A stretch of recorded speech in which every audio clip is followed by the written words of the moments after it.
Subscribe to our YouTube channel and press the bell icon to never miss an update. In the last episode, we took a dig at some of the vegetarian joints in Panjim. And in this episode, we'll be testing the best budget seafood thali in Panjim and then travel to South Goa.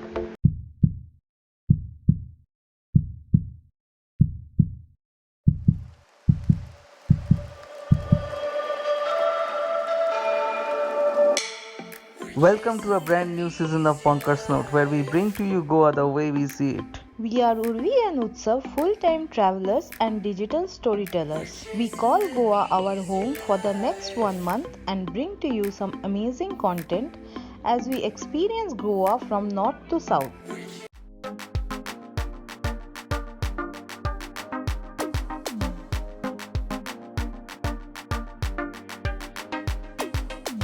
Goa is famous for its white churches, and one of the distinct church is the Rees Margos Church. It's very quiet and peaceful, and we have arrived here just now. We will go in and explore the area.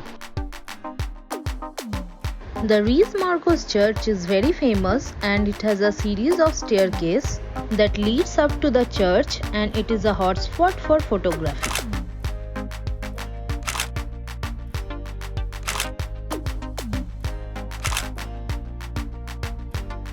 Just beside the Rees Margos Church is the Rees Margos Fort that was built in 1493.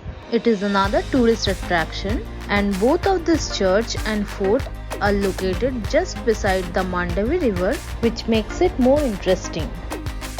Coming to Goa and visiting the casinos is one of the major attractions.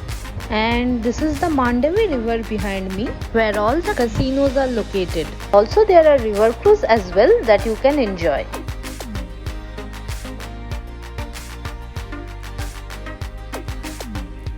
Apart from the scenic beauty, this place is also wrapped up in history.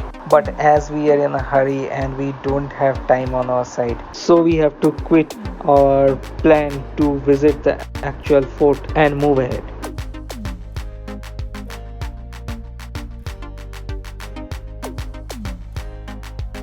In a hot summer day, after roaming about for some time, it's time for another coconut. It is as fresh as it gets. We just had that fresh coconut at St. Anthony's Cart. The people here were very friendly to us. They guided us in this area, and now we'll be going ahead and have lunch.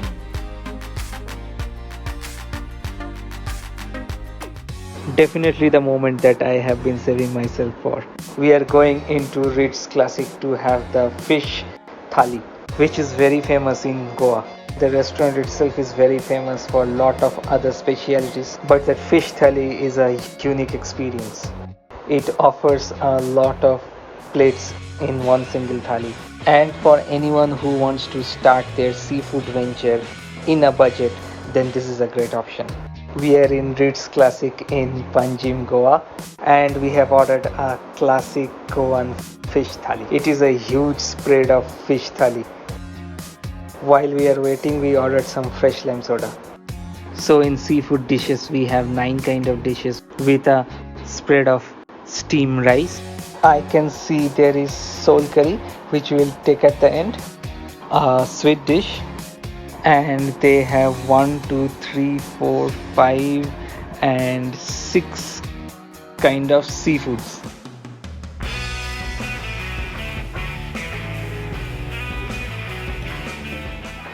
It feels so good to get these nice crispy crackers.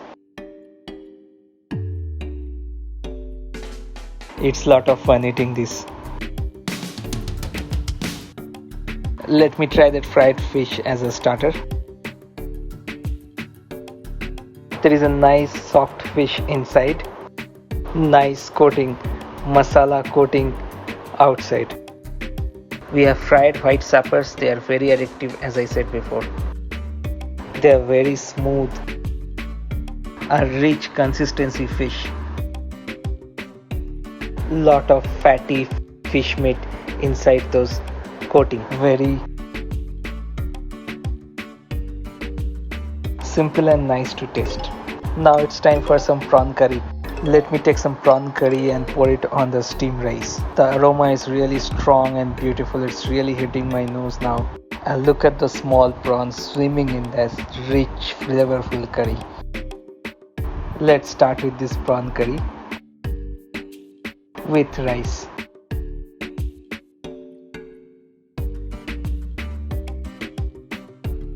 Has a beautiful texture and the spice is smooth, well maintained, along with the seafood.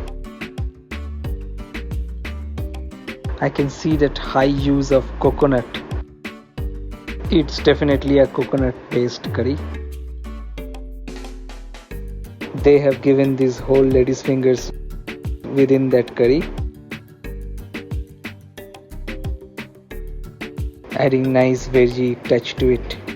Perfect. Now it's time for silverware fish or karli as it is called here. So next I'll have that ambotik curry. Ambotik is a local Goan fish curry. It's almost prepared like a vindaloo with lots of kokum in it. We'll taste some of it with the rice.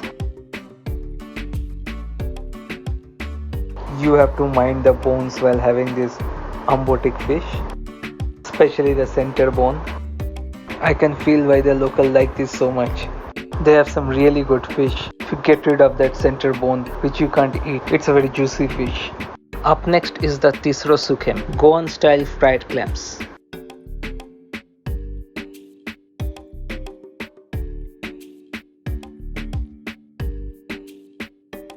Spicy clams into this, sucking those meat out of the clam. It's definitely a very acquired taste, and the way of cooking this is quite unique.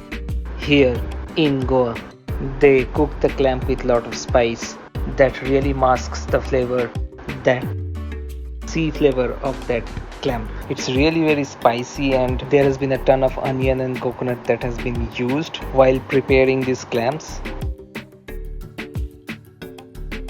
which is really masking that sea flavor of that clam. Up next, some kismur. Golma or dried shrimps mixed with coconut and onion forms this crispy dish.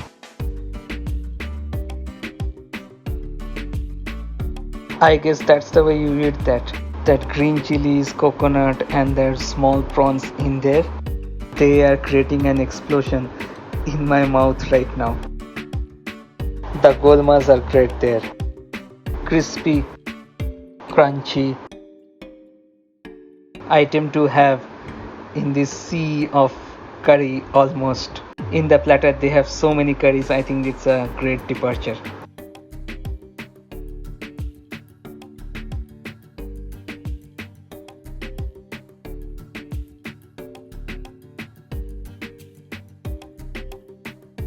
It's a very leafy vegetable. It's the only vegetarian dish I can find in this thali. It's a very good dish, definitely a local picked vegetable. Up next, some crab sakuti. Last item in the seafood, must go for the crab sakuti. It definitely has that zakuti flavor prepared in that Goan mix. Now let me take up a claw to get the crab meat. Should be those soft and juicy crab meat in there. Take them out. Wow, it's a very juicy crab meat. Definitely a mud crab zakuti.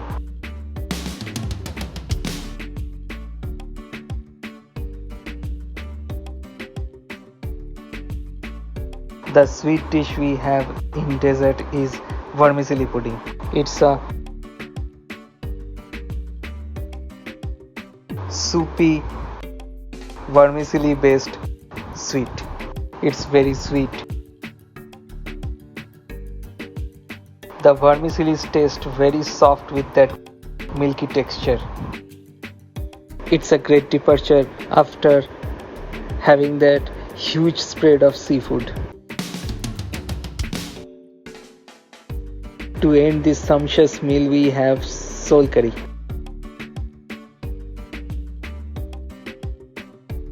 They have green chilies and cilantros.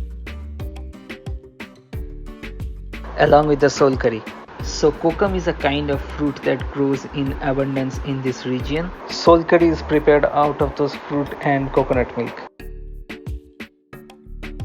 On the sweeter side, it's a heavy lunch.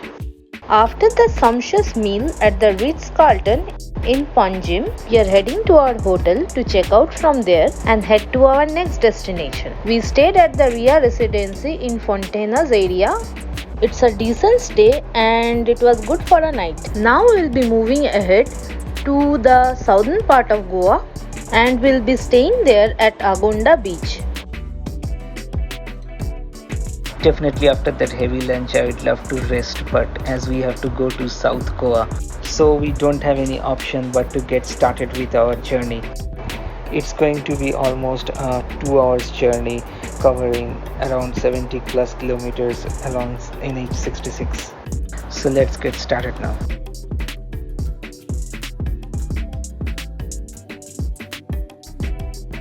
We are driving through narrow roads to reach South Goa. This part of Goa is very hilly and you need to drive safe.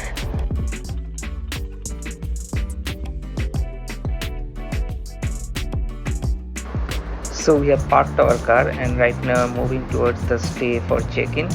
I already have a very good feeling about this stay because I am moving through the backyard of the locals and it's so organic, so within the community.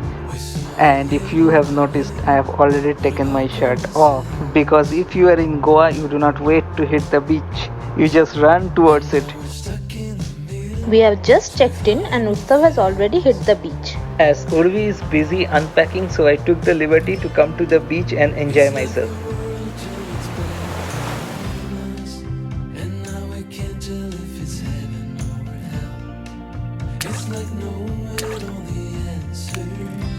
So you are finally back?